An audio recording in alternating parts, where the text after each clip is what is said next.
வணக்கம். இது தமிழ் குரலின் சிறப்பு நேர்காணலில் இன்றைக்கு நம்மோடு இணைந்திருக்கிறவர் மரியாதைக்குரிய மூத்த பத்திரிகையாளர் மற்றும் வழக்கறிஞர் ஐயா திருமிகு CS கோட்டீஸ்வரன் அவர்கள். சார் வணக்கம் சார்.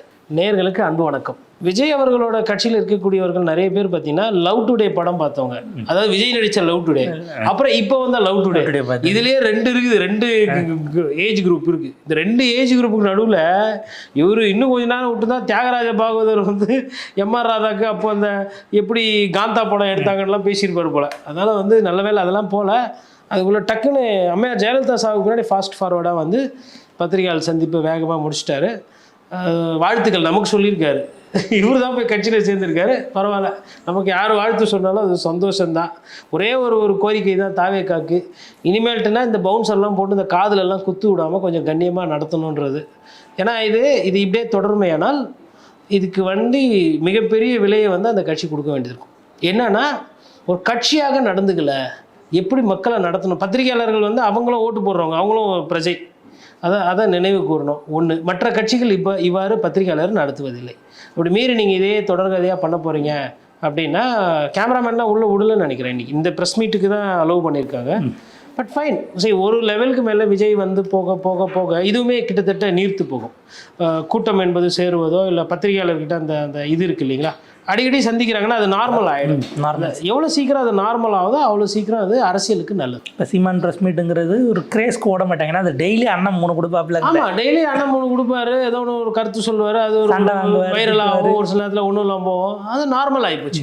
அந்த மாதிரி விஜய் அவர்களும் ஆனால் விஜய் வந்து அது உஷாராக அதை நார்மலுக்கு கொண்டு வர மாட்டார். அவர் வந்து தன்னை வந்து ஒரு ப்ரீமியமான ஒரு ஆளே மாதிரி காட்டிக்கிட்டு, அட்லீஸ்ட் கட்சியாச்சும் டே டு டே அஃபேஸில் கமெண்ட் சொல்கிற இடத்துக்கு வந்ததுன்னா அது ஒரு டெய்லி ஆக்டிவிட்டீஸ்க்குள்ளே வந்துடும். நம்ம இல்லை, இனிமேல்ட்டு வந்து கொஞ்சம் இன்னும் நிறைய பேர் அங்கே போய் சேர்றாங்கன்னா அப்போ ஒருத்தர் பேசுகிறாங்கன்ற மாதிரி நம்ம எடுத்துக்கலாம். அதெல்லாம் அது ஒரு ஜனநாயகம் தானேங்க, உட்கட்சி ஜனநாயகம் என்பது. அதாவது வெறும் தலைவர் தான் பேசணும், பொதுச் செயலாளர் பேசக்கூடாது, அதுக்கப்புறம் வந்து பார்ட்டியினுடைய கொள்கை செயலாளர் பேசக்கூடாது, இப்போ செங்கோட்டையன் போன்றவர்கள் பேசக்கூடாது அப்படிலாம் இல்லை. எல்லாருமே கருத்துக்குன்னு ஒரு கட்சிக்குன்னு ஒரு கொள்கை இருக்கும். இந்த கொள்கைக்கு உட்பட்டு எல்லாருமே பத்திரிகையாளரை சந்திக்கும் போது விஜய்க்கும் இருக்கக்கூடிய அந்த அழுத்தம் என்பது குறையும்.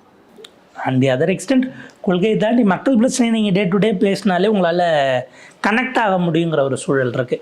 இப்போ இதில் எடப்பாடி பழனிசாமி அவர்களை குறித்து நிறைய விஷயங்கள் செங்கோட்டையன் அவர்கள் இதை பேசுகிறார். நீங்கள் விட்டு மனசுத்தாபமாச்சு வந்து சேர்ந்துட்டீங்க அப்படின்னும் போது அதில் அவ்வளோ நேரம் அவர் எங்கேஜ் பண்ணியிருக்கணுமான ஒரு கேள்வி வருது இல்லை? இல்லை, எதனால் நீங்கள் வந்து ஒருங்கிணைக்கணும்னு சொன்னீங்க, அவர் சொன்னது வேறு, இப்போ செஞ்சது வேறு.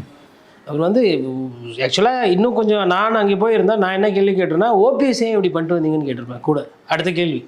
ஏன்னா தேவர் ஜெயந்திக்கு அவங்க கூப்பிட்டாங்களா இல்லைன்னு தெரில, இவராக தான் போனார். போயிட்டு எல்லாம் பேசிட்டு ஒன்றிணைவோம், நாங்கள் ஒன்றா இருப்போம், ஒருங்கிணைக்கிறோம்லாம் சொல்லிட்டு திடீர்னு இப்போ டிடி தினகரன் அவர்களையும் சசிகலா அவர்களை பார்த்து அன்றைக்கி காதுகிட்ட பேசிட்டார். ஞாபகம் இருக்குங்களா? ஒரு அந்த பழைய பந்தத்தோட டிடிவி நிற்கல, இவங்க ரெண்டு பேர் என்ன. அப்போ அவங்களுக்கு என்ன பதில் சொல்லுவீங்க? அப்போ சசிகலா நினைச்சா என்னையும் இப்படியே தான் பண்ணா, ஒய் பிளட் சேம் பிளட் அப்படின்ற மாதிரி, இதே தான் அப்படின்ற மாதிரி அவங்க நினைப்பாங்க. அதாவது ஒரு தீர்க்கமாக இருக்கணும். இன்றைக்கி என்னென்னா ஒரு விஷயத்தில் ஸ்மார்ட் என்னென்னா, இவங்கெல்லாம் சொல்லுவாங்க ஒருங்கிணைக்கும் சேருங்கிறன்னு, இது சேர்ற மாதிரி தெரில. கட்சி எடப்பாடி பழனிசாமி கிட்ட போயிடுச்சு. நம்ம இருந்தோன்னா எம்எல்ஏ நிற்கிற வாய்ப்பே கிடையாது இங்கே இனிமேல்ட்டு. அட்லீஸ்ட் நம்ம எம்எல்ஏவாக இருக்கிறதுக்கு போட்டி போடுறதுக்காச்சும் ஒரு கட்சி தேவை அப்படின்னு சொல்லிட்டு ஒரு கட்சி தேடி போயிட்டார். இப்போ கோபிச்செட்டிப்பாளையத்தில் அவர் நிற்கிறது, சட்டமன்ற தேர்தல் நிற்கிறது உறுதியாகுதுல்ல. ஜெயிக்கிறாரு தோக்குறாருன்றது அடுத்து, என் பார்வையில் அவர் தோக்கிறதுக்கு வாய்ப்பு அதிகமாக இருக்கிற மாதிரி நான் பார்க்குறேன். ஏன் அப்படின்றது பார்த்தீங்கன்னா, அங்கே வந்து அதிமுக ஓட்டு பிளவுபடும் போது திமுக ஜெயிப்பதற்கு உண்டான சாத்தியக்கூறு அந்த தொகுதியில் ஜாஸ்தி. அதை தாண்டி ஈரோடு முழுக்க வந்து இன்றைக்கி ஒரு அரசியல் பண்ணுவார் அப்படின்றதெல்லாம் நம்ம இது பண்ண முடியும். ஏன்னா அங்கே முத்துசாமி இருக்காங்க, அதுக்கப்புறமா வந்து கேசி கருப்பண்ணன் இருக்கிறாங்க, அது மாதிரி நிறைய பேர். நீங்கள் மொத்தமாக அந்த மாநில செயற்பாட்டாளர் மாதிரி ஒரு பதவி கொடுத்துருவாங்க, அது கொங்கு மண்டல அமைப்பாளர் மாதிரி. அப்போது ஜோனல் சேர்மன் என்று ஆங்கிலத்தில் சொல்லுவாங்க. இப்போ அந்த பதவி பார்த்தீங்கன்னா கிட்டத்தட்ட அவர் வந்து செந்தில் பாலாஜி கூடயும் இந்த சைடில் வந்து வேலுமணியோடவும் சட்டை செய்யணும். அப்போ SP வேலுமணி அவர்கள் கோயம்புத்தூரில் எப்படி எல்லா தொகுதியும் ஜெயிச்சு வேறு எந்த ஒரு இடத்துலையுமே அந்த மாதிரி பண்ணல. அதேமாரி வேலுமணி அவர்களுக்கு இது அதை தாண்டி நீங்கள் அந்த சைடு பார்த்தீங்கன்னா திருப்பூர்லேயும் கிட்டத்தட்ட வந்து எடப்பாடி பழனிசாமி அவரோட அந்த டெரிட்டரி எக்ஸ்பேண்ட் ஆகும், சேலத்தை தாண்டி கட்சியினுடைய பொதுச் செயலர். இப்போ அவங்க இருக்கிற இடத்துல போயிட்டு இந்த சைடு வந்து செந்தில் பாலாஜி, முத்துசாமி அவர்கள், இந்த சைடு வந்து இவங்க இபிஎஸ்ஸும் இருக்கிறாரு, வேலுமணியும் இருக்கிறாரு. இதெல்லாம் எதிர்த்து அந்த இடத்துல செங்கோட்டையன் வந்து இந்த 4 பேர் கூட டெரைன் சண்டை போடுறோன்றது அது சாத்தியம் இல்லை. தங்கமணி வேறு இருக்கிறார் அங்கேயே. அப்போது ஆல்ரெடி இந்த நான் சொன்ன பேர்கள் எல்லாருக்கிட்டையுமே உள்ளூர் அரசியல்லே தோத்தவர் தான் ஐயா திரு செங்கோட்டையன். இன்றைக்கி விஜய்க்கு வந்தாலும், விஜய் மூலிமா ஒரு சின்னம் வந்தாலும் கூட பிரதானமாக இருக்கக்கூடிய அந்த 2 கட்சிகளை எதிர்த்து இவர் ஒரே தேர்தலில் வந்து களத்தை வீழ்த்துவார் அப்படின்னு பேசலாம், வியூகம் அமைக்கிறதுக்கு ஓகே. பட் அது ரிசல்ட்டாக அப்படி வருமானா நான் அந்த ரிசல்ட்டை நான் பார்க்கல. இன்னமும் வந்து தமிழகத்தை பொறுத்தவரையிலும் திமுக வர்சஸ் அண்ணா திமுகன்றது புதுசு கிடையாது. Proven and tested and clinically it has been established. ஆட்சி மாற்றம் என்பது திமுகவுக்கும் அதிமுகவுக்கும், அதிமுகவும் திமுக கிட்ட தான் மாறி மாறி வந்திருக்கு. இதில் அதிமுக ஒரு சில நேரத்தில் 2 முறையும் ஆட்சி பண்ணிடுச்சு. எம்ஜிஆர் காலத்துலேயும் பண்ணிடுச்சு, அம்மையார் ஜெயலலிதா காலத்துலேயும் பண்ணிடுச்சு. அப்படி இருக்கும்பொழுது அந்த அதிமுகவை தாவேகாவினர் ரொம்ப ரொம்ப குறைச்சி மதிப்பிடுறாங்க. இது ஒவ்வொரு அதிமுக தொண்டரையும் உசுப்பேத்தி விட்டுச்சுன்னா அதற்கு ஏற்ற பாடம் வந்து அவர்கள் செங்கோட்டையனுக்கு இது சிக்கல். அதனால தான் சொல்கிறேன், அங்கே போயிட்டு அப்பா ரெட்டலை தோக்கணும்னு நிற்கிறாருப்பா, இவர் ரெட்டலையை போடணுன்றாருப்பா, என்னப்பா அப்படின்னாங்கன்னா அது ஒரு உணர்வு. நான் கடந்த காலத்தில் தங்கத்தமிழ் செல்வனுக்கும் சேகர் பாபுக்குமே உனக்கு தான் ராசா ரெட்டலையில போட்டேன்னு. ஆமாம் ஆமாம், அதெல்லாம் நடக்கும். இவர் அண்ணனா அவங்களுக்காச்சும் ராசா, இவர் ஆல்ரெடி 78 வயசு, அண்ணனுக்கு 77. உனக்கு தான் அங்கே ஒரு பழைய பாட்டிக்கிட்ட போயிட்டு என்னப்போ என்ன இலையில உனக்கு தான் போட்டேன்னும் போது இலையா எனக்கா இல்லை அப்படின்ற மாதிரிலாம் வரும். அதனால் சுலபமாக ஜெயிக்க வேண்டிய ஒரு கோபிச்செட்டிப்பாளையத்தை ரொம்ப கடும் போட்டியாக்கி விட்ட சாதனை தான் இன்றைக்கி ஐயா செங்கோட்டையன் பண்ணியிருக்காரு.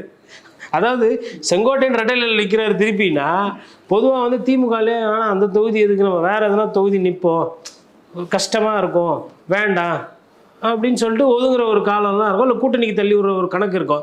இப்போ இந்த வாட்டி வேணும்ட்டே கேட்பாங்க திமுகவில், செங்கோட்டையன் தனியாக நிற்கிறாரு, நம்ம உள்ள ரெட்டலை ஓட்டு பிரியும், நம்ம முயற்சி பண்ணலாம். அதாவது ஈஸியாக இருந்த ஒரு எலெக்ஷனை அவரே டஃப் ஆக்கிக்கினது இதுதான். இதெல்லாம் சரி, நீங்கள் அரசியலில் வந்து ஒரு விஷயம் இப்போ நம்ம பேசுகிறது எல்லாமே வந்து இந்த நடந்தது கிடையாது, என்னெல்லாம் பாசிபிலிட்டிஸ் இருக்குது அப்படின்றத நம்ம அங்கே பார்க்கணும். ஏன்னா அவர் போகும்பொழுதே ஜெயலலிதா அம்மையாருடைய படத்தை, ஏன்னா அவங்களுடைய அந்த ஷர்ட்டுக்குள்ளே இருந்து படம் வெளியில் தெரியுதுங்கிறது அது ஒரு கல்ட்டாக இருக்குது. அந்த படத்தோடு தான் போகிறாரு. எம்ஜிஆருடைய நான் என் பிறந்தேன் புத்தகத்தை விஜய்க்கு பரிசளிக்கிறாருன்னும் போது அந்த ஏடிஎம்கே வாக்காளர்ஸ் இங்கே வாங்க நம்பி வரலாம் அப்படிங்கிறதுக்கு இவர் ஒரு தூதர் மாதிரி பிராண்ட் அம்பாசிடராக வைக்கிறாங்களா தாவேகா ஸ்ட்ராட்டஜிக்கலின்னு ஒரு கேள்வி வருது. இல்லை நான் என் பிறந்தேன் புஸ்தகம் வந்து அருமையான புஸ்தகம், நானுமே படிச்சிருக்கேன், நம்மக்கிட்ட இருக்குது. அந்த புஸ்தகத்தை உண்மையிலே இவங்க படிச்சிருப்பாங்க. மேபி அதில் இருக்கிறது மனசுக்குள்ளே போயிருந்தால் செங்கோட்டையன் அவர்களுக்கு இன்றைக்கி இந்த நிலைமை கிடையாது. அந்த புஸ்தகத்தில் உள்ள தன்னோட வாழ்க்கையில் ஏற்பட்ட கஷ்டங்கள், வருத்தங்கள், உழைப்பு, தியாகம் எல்லாத்தையுமே பதிவு பண்ணியிருப்பார். செங்கோட்டையன் அவர்கள் 15 நாளைக்கு முன்னாடி ஒன்று சொன்னார், அதுக்கு 1 மாதம் முன்னாடி ஒன்று சொன்னார், இன்றைக்கி செய்கிறது வேறு. அதாவது லெஃப்ட்டில் கையை போடுறது, ரைட்டில் இண்டிகேட்டரை போட்டு ஸ்ட்ரைட்டாக போயிட்டார். இப்போ இதில் ரைட்டில் இண்டிகேட்டர் போட்டவங்கன்னா டிடிவி தினகரன், ஓபிஎஸ் அது போன்றவங்களாம் நினச்சாங்க நம்ம கூட தான் வருவார் அப்படின்னா. லெஃப்ட்டில் இண்டிகேட்டர் போட்டா அப்படின்னா என்ன நினச்சாங்கன்னா, இவர் வந்து மேபி பிஜேபி கிட்டே போயிட்டு ஏதோ ஒன்று ஒருங்கிணைச்சிருவார் சார். கட்சியில் இதையும் செய்யலை, கட்சியில் எங்கே போயிட்டார், பனையூர் போயிட்டார்.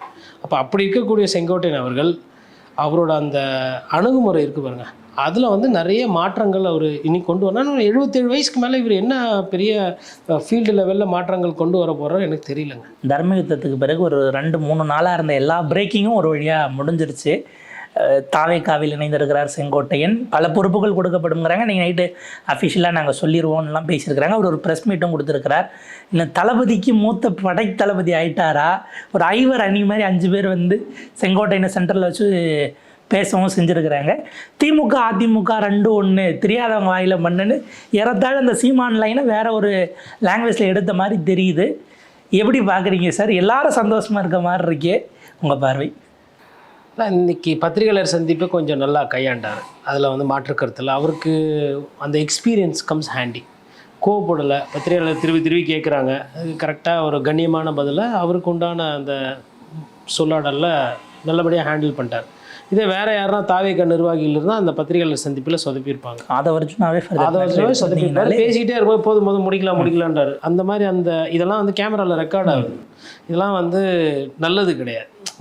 அதாவது என்னென்னா, ஊடக வெளிச்சம் என்பது கண்டிப்பாக ஒரு அரசியல் ஆளுமைக்கு தேவை. அப்படி இருக்கும்போது அவர் வந்து ஒரு 2 நாட்கள் வந்து கேமரா வெளிச்சம் எல்லாம் இருந்ததா அவருக்கு வந்து அந்த ஒரு கட்டமைப்பு ஒரு பிம்பம் எல்லாமே உருவாகுது. அதை வந்து போதும் இதோட முடிச்சுக்கலாம் அப்படின்றது வந்து என்னென்னா அந்த பத்திரிகை தன்மையை பற்றி புரிதல் இல்லாத தன்மை தான் அது ஒன்று. இரண்டாவது அவர் மூத்த நிர்வாகின்றதுனால அவர் நேரம் எடுத்து இல்லை நான் கேள்விக்கு பதில் சொல்கிறேன்னு சொல்லிட்டு அவரோட போக்கில் கண்ணியமான முறையில் ஹேண்டில் பண்ணிட்டார். அப்புறம் எடப்பாடி பழனிசாமி அவர்களுக்கு ஒரு செய்தி சொல்கிறாரு, அதாவது ஆண்டவன் வந்து பார்க்குறான் அப்படின்னு. திடீர்னு ஒரு ஆன்மீகவாதியாக மாறிவிட்டார் இவர். அடிக்கடி இந்த பாஜகவுக்கு போயிட்டு வந்ததுனால அது அந்த ஒரு தொடர்பான்னு தெரில.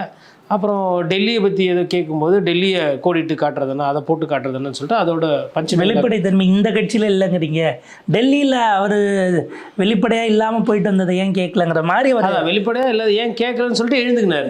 அவர் அங்கே உட்காந்துருந்தா கரூரில் எப்படி வெளிப்படையாக நீங்கள் நடந்துக்கினீங்களா கொஞ்சம் கேட்டு சொல்லுங்கள், நாங்கள் உங்களெல்லாம் தேடணும். அப்போது 40 நாள் 50 நாள் இவங்கெல்லாம் பேசவே இல்லை, இப்போ நீங்கள் வரவே தான் வந்து உட்காந்துருக்கிறீங்க, கொஞ்சம் அப்படியே கேட்டு சொல்லுங்கள். இவர் எங்கே மறைஞ்சிருந்தார்? இந்த சைடு பக்கத்தில் உட்காந்துருவார் புசியானந்த், அவர் எங்கே இருந்தார், ஏன் தலைமறைவானார், ஆதவர்ஜன் எதுக்கு அப்போ டெல்லி போனார்? டெல்லியில் ஒன்று டப்புன்னு எல்லாருமே கடையை சாத்திட்டாங்க.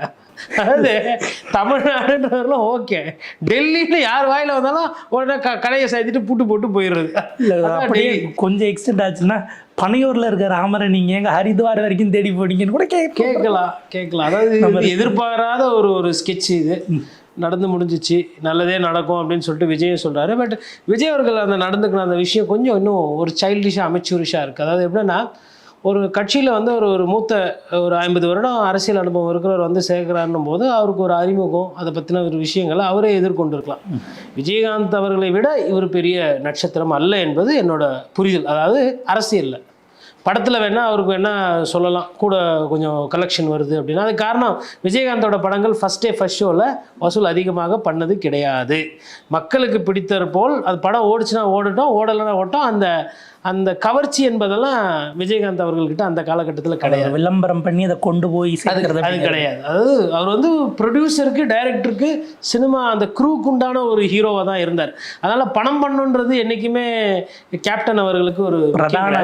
அந்த கேப்டனே வந்து என்ன கோபமான கேள்வி கேட்டாலும் இருந்து அடிக்க மாட்டேன் வாங்க அப்படின்லாம் கூப்பிடுவார் அன்பா. ஆனால் நம்மளுக்கு போக மாட்டாங்க, வந்து அடிப்பீங்க. அதனால் 15 அடி தள்ளியில் இருந்தே கேட்பாங்க. அந்த ஒரு பத்திரிகையாளர் சந்திப்பு அது போன்றதெல்லாம் இனிமேல் வர்றது கடினம். பட் விஜய் அவர்கள் வந்து அந்த பத்திரிகையாளர் சந்திப்பு எடுத்திருக்கணும். ஏன்னா இன்றைக்கி வந்து ஒரு நல்ல வாய்ப்பு. வழக்கமாக வந்து இப்போ கரூர் சம்பவத்துக்கு பிறகு அவருக்கு இன்னும் அந்த பதட்டமும் பயமும் பத்திரிகையாளர் மீது இன்னும் போகலன்றதை புரிஞ்சுக்கலாம். அதனால தான் இன்னும் அந்த பவுன்சர்களெல்லாம் போட்டு கட்டுப்படுத்துறது. அதாவது பத்திரிகையாளர்களால் தள்ளுமுள்ளு வருவது கிடையாது. பத்திரிகையாளர்கள் யாரும் போயிட்டு ஒருத்தர் மேலே ஏறி நின்று இது பண்ணுறது. அவங்க என்னன்னா அந்த ஒரு 20 பேர் 30 பேர் மைக் எடுத்துப்போங்க. அங்கேயே இன்றைக்கி கூட ஒரு பவுன்சர் ஒருத்தரை போட்டு தள்ளி அவருக்கு காதலெல்லாம் ரத்தம் வந்து அப்புறம் ஆதவர்ஜனை வந்து மன்னிப்பு கேட்டு அவருக்கு டீச்சர்லாம் போட்டு அவர் டாக்டர் மாதிரி மாட்டார் ஆதவர்ஜனா. அது அந்த விஷயத்த சரி செய்கிறாரு. அதான் இன்னும் கொஞ்சம் கண்ணியமாக நடத்தணும். சரி அவங்க நடத்துகிறாங்களோ இல்லையோ இவங்களாச்சும் இது பண்ணோம். அப்புறம் அதில் இன்னொரு விஷயம் வேறு சொல்லிட்டு போனார். 4 பத்திரிகை ஓனர்கள் வந்து விஜய் அவர்களை காட்சிப்படுத்தினா தான் எங்களுக்கு நிறைய வியூஸ் போகுதுலாம் சொன்னாங்க. 1 கோடி பேர் பார்க்குறாங்க. அதான் அந்த படத்தில் ஒன்று சொல்லுவாங்களே 1 கோடி நீ பார்த்தியா அப்படின்னா அப்படின்னு படம் வாலிபர் சங்கத்தில் 1 கோடின்றது என்னென்னா நம்ம ஜனத்தொகையில் 8 கோடி இல்லைன்னா 8 பேரில் ஒருத்தர் விஜய் பற்றின ஒரு வீடியோ போகுதுன்னா வேறு வேலை வெட்டியெல்லாம் விட்டுட்டு அதையே தான் பார்க்குறாங்கன்னு அர்த்தம். இது எப்படி நம்ம புரிஞ்சிக்க முடியுது? அதே இந்த 1 கோடியே எல்லாரும் சொல்கிறாங்களாம், அப்போ 4 கோடியா? நான் அந்த தொழிலில் இருக்கிறது தான் எனக்கு தெரியும். டிஆர்பினா என்ன, வியூவர்ஷிப் எவ்வளோ என்ன ஏதுன்றது. அதனால் அடிச்சு விட்டு போயிட்டார். அவர் ஒன்றும் பிரச்சனை இல்லை. பட் எனக்கு வந்து இந்த ஒரு ஐவர் குழு மாதிரி தான் எனக்கு அது தோணுது. இப்போ இங்கேருந்து பார்க்கும்போது ஐவர் குழுவில் நடுவில் வந்து செங்கோட்டையன் அவர் இன்றைக்கி உக்காண்டார். இனிமேல் அவர் அங்கே நிரந்தரமாக உட்காந்துருவார். ஏன்னா இன்றைக்கே வந்து அந்த கார்னரில் நிர்மல்குமார் அவருக்கு வந்து கொஞ்சம் லைட்டாக மூஞ்சில் வந்து காத்தாடுது. புசியானதுக்கு எப்படி பிஹேவ் பண்ணுறது தெரியல. அதாவது அவர் சென்டரில் உட்காந்து பழக்கம் சைடில் உட்காந்து இந்த எந்திரன் படத்தில் சொல்லுவாங்கள்ல, இனிமேல் தான் ஆட்டமே ஆரம்பம், இனிமேல் தான் போ இப்போ சிட்டி ரோபோ வந்தவுடனே அங்கக்குள்ளேயே அந்த 2 பேருக்கு பிரச்சனை வரும் பாருங்க. அந்த மாதிரி இனிமேல்ட்டு வரும். புசியானந்த் அவர்களும் அது வந்து ஒரு என்ன சொல்கிறது, அந்த பொசிஷனிங்கே தெரியுது. அது வேறு நீ தவிர்க்கவே முடியாது. செங்கோட்டையன் போன்ற ஒரு நபர் உள்ளே வரும்பொழுது ஆட்டோமேட்டிக்காக அந்த வழி வந்து கிரியேட் ஆகணும். ஏன்னா அங்கே சேர்த்துட்டு விஜய் எடுத்த அந்த குரூப் ஃபோட்டோ எடுத்ததில் விஜய் இந்த சைட் புஷி ஆனது, இந்த பக்கம் செங்கோட்டையன் அப்படிங்கிறது தான் அதில் அந்த ஸ்டேச்சர் அப்படிங்கிற இடம் காட்டப்பட்டது. இன்றைக்குமே அவர் என்ன பண்ணிருக்காருன்னா, விஜய் அவர்கள் அந்த பொசிஷனில் உட்காந்து அவர் பேசிட்டு இந்த சைடு வந்து செங்கோட்டையன், இந்த சைடு புஷி ஆனது வச்சுருந்தா அது கரெக்டாக இருந்தது. ஏன்னா இந்த பவர் சென்டராக அவர் இன்றைக்கே வந்து காட்டிட்டு போயிருக்க மாதிரி ஆர்கனைசேஷனில் இன்னைக்கு வரைக்கும் புஷி தான் இருக்கு. ஒரு உதாரணத்துக்கு சொல்கிறேன், இன்னைக்கு வச்சிருக்கிற ப்ரெஸ் கான்ஃபரன்ஸ் வச்சு பார்க்கும்போது நாளைக்கு ஒரு வியூகத்தின் அடிப்படை விஜய் தோற்று போயிட்டு செங்கோட்டையன் ஜெயிச்சிடறாருன்னா சட்டமன்றத்தில் தாவே கட்சி தலைவர் யார்? சபாநாயகர் முன்னாடி செங்கோட்டையன். இதுதான் அதற்கு பொருள். இல்லை எல்லாருமே தோற்று போயிடறாங்க, ஆதவர்ஜனா ஒண்டி ஜெயிக்கிறாருன்னா அவரு. ஏதாவது தேர்தலில் வந்து டைமென்ஷன்ஸ் எப்படி வேணால் மாறும்.